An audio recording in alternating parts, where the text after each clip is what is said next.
Prime Minister Mateusz Morawiecki also called for the Senate to leave the bill unchanged.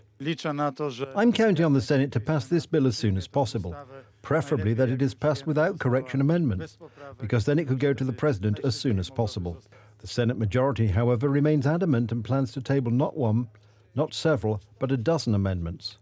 If it is in the milestones that disciplinary cases of judges are handled by one of the chambers of the Supreme Court, then the Supreme Administrative Court is not a chamber of the Supreme Court. There is a provision in the Constitution that very clearly defines the powers of the Supreme Administrative Court.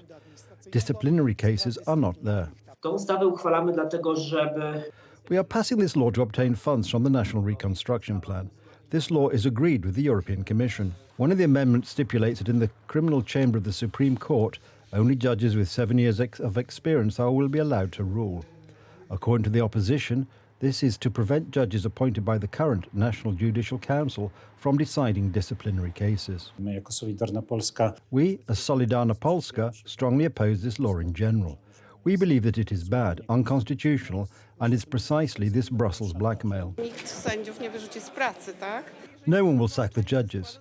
If they're excluded from the formations, then they will adjudicate less.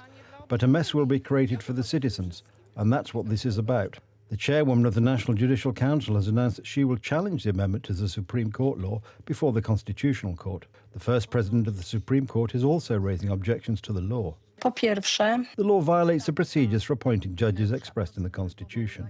Second, it violates the principle of independence of judges. Third, this law will certainly lead to a deepening of the chaos in the judiciary and a violation of the three divisions of power. If there are these kinds of doubts, then the bodies that have the authority to file motions with the Constitutional Court may do so. During a conference in Sedlice, Prime Minister Mateusz Morawiecki announced that the timing of the government's application for the disbursement of funds from the National Reconstruction Plan will depend on the issue of Parliament's passing of amendments to the Supreme Court law.